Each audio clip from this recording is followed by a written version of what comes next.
શહેરના ચાંદખેડા વિસ્તારમાં રહેતા યુવકને હની ટ્રેપમાં ફસાવીને નળ સરોવર નજીક પોલીસ હોવાનું કહીને તેના પર ગુનો દાખલ કરવાની ધમકી આપીને ક્રેડિટ કાર્ડ અને ડેબિટ કાર્ડથી 4.5 લાખની કિંમતના દાગીના અને 62,000ની રકમ પડાવનાર ગેંગની 2 યુવતી સહિત 5 લોકોને અમદાવાદ ગ્રામ્ય પોલીસે ઝડપી લીધા છે.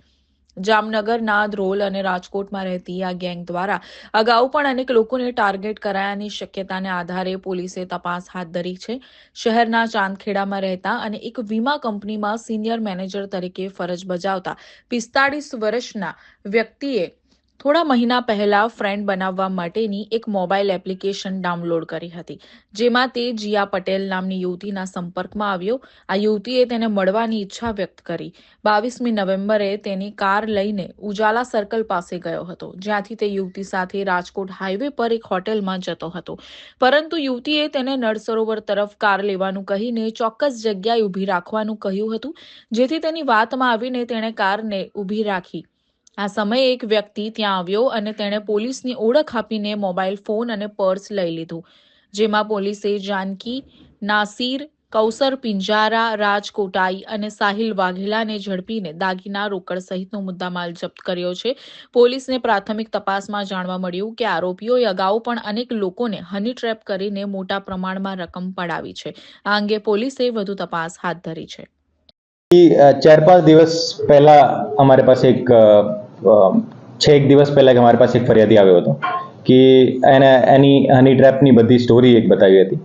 ઓર એમાં જે એનો હની ટ્રેપની જે ગેંગ હતી એનો એમઓ એવું હતો કે જે પહેલા એક સોશિયલ મીડિયા પ્લેટફોર્મથી એના કોન્ટેક્ટમાં આવ્યો. અને જે સોશિયલ મીડિયા પ્લેટફોર્મ હતો ક્વેક કરીને એક એપ્લિકેશન છે, ચેટ એપ્લિકેશન છે, એને આધારે આ વિક્ટીમના કોન્ટેક્ટમાં આવી और વિક્ટિમને સામેથી અપ્રોચ કરીને જો એને જે આ જે ગેંગ જે છે આ ગેંગ આ રીતે કામ કરે છે કે પહેલે પોટેન્શિયલ વિક્ટિમ જે છે આઈડેન્ટિફાઈ કરી લે છે, જે કોની પે કરવાની ક્ષમતા છે.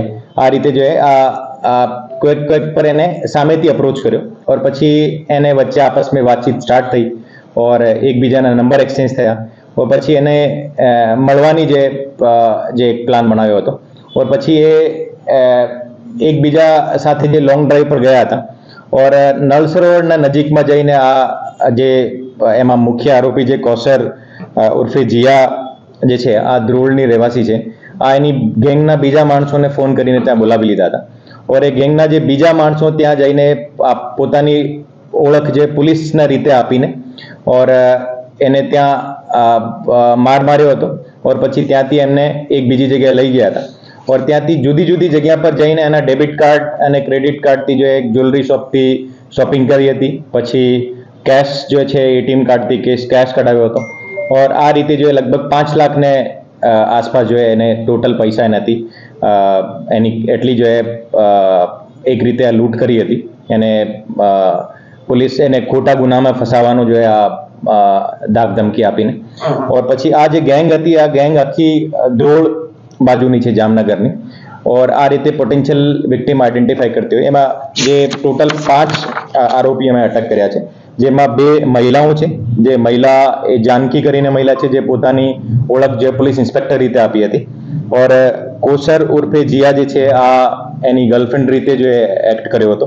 અને બાકી જે 3 માણસો છે પોલીસના બીજા જુદા જુદા હોદ્દાના કર્મચારી બનીને જોયા આ આખા પ્રકરણને જો અંજામ આપ્યો હતો. એ 5 આરોપીઓમાં જે જાનકી, કૌસરને અલાવા નાસિરભાઈ, સાહિલભાઈ અને રાજ સનો પ્રકાશચંદ્ર કોટાઈ એ 5 ધ્રોળના રહેવાસી છે. और એના પૂછપરછમાં આ વસ્તુ ધ્યાને આવી છે કે જે એમાં બીજા પણ એમાં વિક્ટિમ છે. તો આપને માધ્યમથી હું તમામ આ પ્રકારના વિક્ટિમને હું રિક્વેસ્ટ કરું છું કે તમારી સાથે એવો કોઈ બનાવ બન્યો હોય તો નજીકના પોલીસ સ્ટેશનમાં જઈ ફરિયાદ કરે, અમે સંપર્ક કરે और આ પ્રકારની જે ગુનાઓને અટકાવવા માટે તમારી મુખ્ય ભૂમિકા હશે.